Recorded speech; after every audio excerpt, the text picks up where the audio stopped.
अब बीजेपी को वोट मत दो हो गया, सियासी तूल पकड़ रहा है और फिर उसमें एक सांप्रदायिक रंग भी घुल गया है। ये आपको वहां पर मुजफ्फरनगर पर लोग कह रहे हैं और वो भी बड़े बुजुर्ग किसान हैं जो कई सालों से इसकी मांग कर रहे हैं। एक बात उन्होंने कही कि ये जो दाम बढ़े हैं 6 साल में कम बढ़े हैं और बढ़ने चाहिए, पर यह कहा कि बढ़े तो सही। अब चलते हैं जावेद मंसूरी के पास, गाजीपुर बॉर्डर से जुड़ रहे हैं दीपक बिष्ट, सिंगू बॉर्डर से जुड़ रहे हैं। जावेद, ग्राउंड में क्या है सूरत हाल? देखिए 10 महीने से जो किसानों का प्रोटेस्ट चल रहा था, अब वो ट्रैक्टर जो है गाजीपुर बॉर्डर में आनंद उस लेन पर आ गया है जो खुली हुई थी कल तक, लेकिन आज ये सुबह 6 बजे से शाम 4 बजे तक बंद होने वाली है। ये दिल्ली से गाजियाबाद को जोड़ने वाली ये लेन है और ये पूरी सड़क ब्लॉक है। और देखिए जो किसान नेता हैं वो ट्रैक्टर पर बैठे हुए हैं। प्रदेश अध्यक्ष हैं भारतीय किसान यूनियन के राजवीर सिंह जादौन।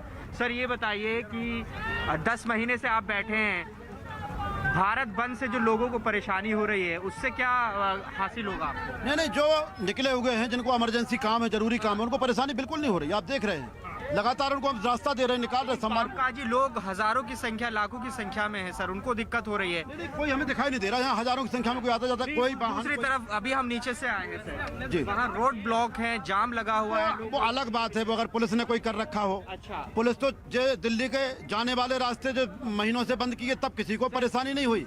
आज मैंने अगर भारत बंद का आंदोलन तो सबको परेशानी होने लगी। ये बताइए जनता रास्ता निकलेगा? अब लगातार 10 महीने हो गए और ये आपका प्रोटेस्ट चलता ही जा रहा है। बातचीत क्यों नहीं कर रहे हैं आप सरकार से? मैं तो बातचीत करने को तैयार हूँ भाई।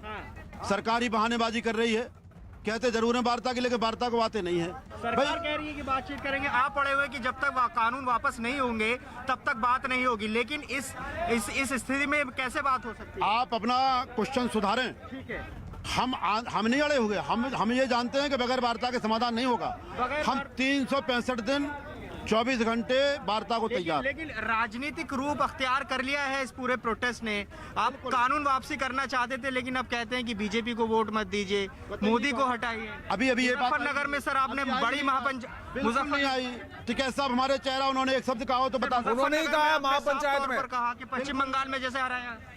बिल्कुल मुजफ्फरनगर के महापंचायत में उन्होंने कहा। नहीं, टिकैत साहब ने एक शब्द भी नहीं कहा। मुजफ्फरनगर के महापंचायत में उन्होंने कहा बीजेपी को वोट मत देना। आप बीजेपी का नुकसान पहुंचाने के लिए कहा जा रहा वाली बात नहीं होती। यहाँ हम आंदोलन में हैं, हमारा सरकार से विरोध है। बीजेपी से क्या मतलब? हाँ, सरकार से क्यों विरोध है ये भी तो पूछिए। इन काले कानूनों में 2-3 क्लॉज बता दे जो संशोधन होने चाहिए। अच्छा, कानून काले क्यों है? किसान है ना, खुद बताएं। क्या नारा दिया गया? मैं आपसे क्या आपकी बार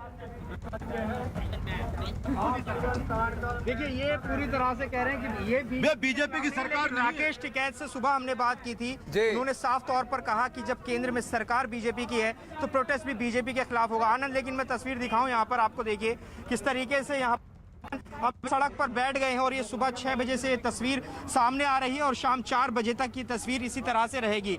और ये स्थिति दिल्ली की सीमाओं पर, टिकरी बॉर्डर पर, गाजीपुर बॉर्डर पर लगातार किसान पर दिल्ली के बॉर्डर को घेरने से, दिल्ली के बॉर्डर को घेरने से इनको क्या लाभ? क्योंकि सरकार ने ये कहा है कि कानून के कौन से क्लॉज की कहां पर संशोधन जरूरी है। आप बताइए, आइए बैठिए, संशोधन करते हैं। पर इन्होंने तो मोर्चा अलग ही छेड़ रखा है। आज तक इनमें से कोई एक नेता ये नहीं बता पाया है कि इस कानून में काला क्या है। दीपक बिष्ट सिंगू बॉर्डर से हमारे साथ जुड़ रहे हैं। दीपक, वहां पर क्या हालात हैं?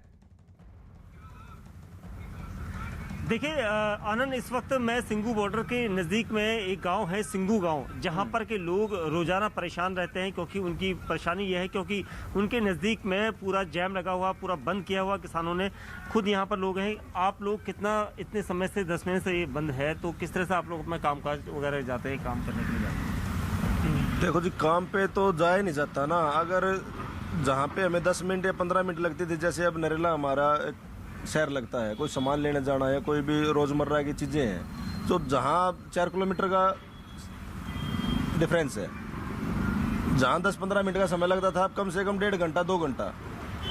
आज भारत बंद है, आप समर्थन करते हैं भारत बंद का? नहीं जी, क्यों नहीं करते? इस हल क्या है जी इससे? किसान तो आप भी हैं। नहीं, किसान है जी, बिल्कुल है, लेकिन इसका हल नहीं है ना कि भारत बंद से भाई हम किसान है, इसका मतलब ये थोड़े जो रोज मजदूर है, जो दिहाड़ी मजदूरी है, जो डेली के खाने कमाने वाले इंसान है, वो कहाँ जाएंगे? जो जीटी रोड पे जितनी भी रिक्शा रेडी वाले हैं या कोई टायर पंचर वाला या कोई है, तो उनका तो धंधा है ना जी, वो कहाँ जाएंगे?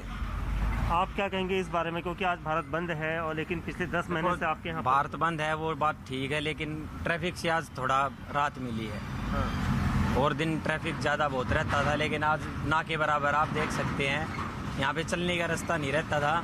आज शांति है गाँव में। इमरजेंसी भी ऐसी कोई चीज़ होती है तो गाँव से 5 मिनट में निकला जा सकता है कहीं भी। चाचा, आपके गांव के पास में ही 10 महीने से किसान बैठे हैं। आप लोगों का ना मंडी की तरफ आना जाना हो पाता है, ना कहीं निकल पाते हैं। कितनी परेशानियों को आप लोग देख रहे थे समय? परेशानी से तो हमें जूझना ही पड़ रहा है, परंतु आदरणीय प्रधानमंत्री जी जो काम कर रहे हैं वो सोच विचार करके ही किसी काम पर कोई कदम उठाते हैं और पब्लिक की राय जान करके ही उस काम को आगे बढ़ाते हैं। परंतु लोगों को आप ये देखिए कि एक बीमार आदमी है जिसके लिए मोदी जी कहते हैं कि भाई सबको स्वास्थ्य मिलना चाहिए, तो उस आदमी को क्या स्वास्थ्य की, वो तो बेचारा उस एम्बुलेंस के अंदर पड़ा हुआ कर रहा है, वो बेहोश है, उसका रास्ता रुका हुआ है, वो किस तरीके से निकल जाए।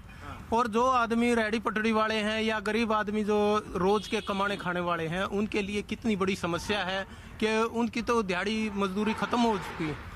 पहले कोरोना से जूझ रहे थे, अब कोरोना से मोदी जी ने काफ़ी हमें उभारने के लिए काफ़ी बड़े बड़े स्टेप उठाए और इससे जो है देश को प्रगति की तरफ ले जाने के लिए बहुत कुछ सोचा और हमारे देश को वैक्सीन दे करके देश को बचाया।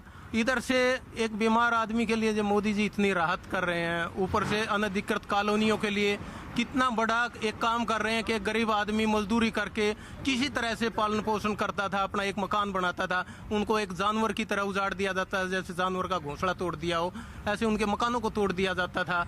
परंतु आज देखो मोदी जी के राज में हर आदमी को ये हक मिला है कि मैं अपने घर का मालिकाना हक ले सकूं।